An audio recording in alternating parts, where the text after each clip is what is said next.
ಅವಿರೋಧವಾಗಿ ಆಯ್ಕೆ ಮಾಡಿಕೊಂಡು ಸವಿತಾ ಸಮಾಜ ನಾವೆಲ್ಲ ಒಂದು ಅಂತ ಏನೇ ಜನ ಒಂದು ಸಂಘ ಸಂಸ್ಥೆ ನಡ್ಕೊಂಡ್ ಬರ್ತಾ ಇದ್ದಿದ್ದು ಅವರು ಅವಧಿ ಮುಗಿದ ನಂತರ ಸಂಘಕ್ಕೆ ರಾಜೀನಾಮೆ ಕೊಡಕ್ಕೆ ಇಷ್ಟ ಇಲ್ಲದ ಕಾರಣ ಸ್ವಯಂ ಘೋಷಿತವಾಗಿ ಅವರೇ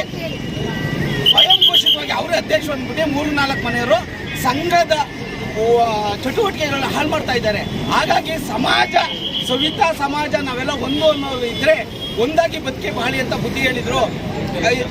8 ಲಕ್ಷ ರೂಪಾಯಿ ದುಡ್ಡು ನುಕ್ಸಾನ್ ಮಾಡಿ ಲೆಕ್ಕ ಕೊಟ್ಟಿಲ್ಲ. ಕೇಳಿದ್ರೆ ಪುರಸಭೆಗೆ ಲಂಚ ಕೊಟ್ಟಿದ್ದೀವಿ 2 ಲಕ್ಷ ಹಾಗೆ ಅಂತ ಹೇಳ್ತಿದ್ದಾರೆ. ಇದು ಅಧ್ಯಕ್ಷರು ಹೊಸದಾಗಿ ಆಗಿದೆ, ಆಯ್ಕೆಯಾಗಿ 3 ವರ್ಷ ಆಗಿದೆ, ಆದ್ರೂ ಸ್ವಯಂ ಘೋಷಿತವಾಗಿದೆ. ನಾವೆಲ್ಲ ಸೇರಿ ಮೆಂಬರ್ಶಿಪ್ ಇಂದ ದುಡ್ಡು ಮಾಡ್ತಂಥದ್ದು. ಆ ಕಚೇರಿಯಲ್ಲಿ ನಮಗೆ ಅವಕಾಶ ಇರೋದ್ರಿಲ್ಲ. ಆದ್ರಿಂದ ನಮ್ಮದೇ ಆದ ಕಚೇರಿಗೆ ಬೋರ್ಡ್ ಅನ್ನ ರವಾನೆ ಮಾಡ್ತಾ ಇದ್ದೀವಿ. ಪ್ರತಿ ವರ್ಷ ನಾವು ಸವಿತಾ ಮಹರ್ಷಿ ಜಯಂತಿ ಆಚರಣೆಯನ್ನ ಸಂಘದ ಕಚೇರಿಯಲ್ಲಿ ನಡೆಸ್ತಾ ಇದ್ವಿ.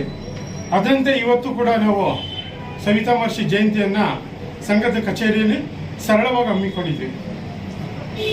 ಆದರೆ ಈ ನಮ್ಮ ಬೆಳವಣಿಗೆಯನ್ನ ಕಂಡಂತ ಸಮಾಜದ ಸದಸ್ಯರು ಅಂತ ಹೇಳ್ಕೊತಾರೆ ಅಂತಹ ವ್ಯಕ್ತಿಗಳು ಇವತ್ತು ನಮ್ಮ ಒಂದು ಏನು ಬೆಳವಣಿಗೆ ಕಂಡು ಸಹಿಸಲಾಗದೆ ಇವತ್ತು ನಮ್ಮ ಸಂಘದ ಬೋರ್ಡನ್ನು ತೆಗೆದಿದ್ದಾರೆ, ಪೂಜೆಗೆ ಅಡ್ಡಿಪಡಿಸಿದ್ದಾರೆ.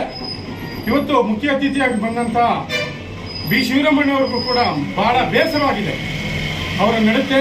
ಹಾಗಾಗಿ ಇವತ್ತು ಈ ಸಮಾರಂಭಕ್ಕೆ ತೊಡಕು ಮಾಡಬೇಕು. ನರಸಿಂಹಸ್ವಾಮಿ ಮತ್ತು ಅವರ ಟೀಮ್ ಏನಿದೆ ಒಳ್ಳೆ ಕೆಲಸ ಮಾಡ್ತಾ ಇದ್ದಾರೆ ಅಂತ ಜನ ಮಾತಾಡ್ತಾ ಇದ್ದಾರೆ, ನನಗೆ ಗೊತ್ತಿರಲ್ಲ. ಆದ್ರೂ ಇವತ್ತೆಲ್ಲ ಒಂದು ಅಭಿಮಾನದ ಮೇಲೆ ಇವತ್ತು ಕಾರ್ಯಕ್ರಮಕ್ಕೆ ಬಂದಿದ್ರು.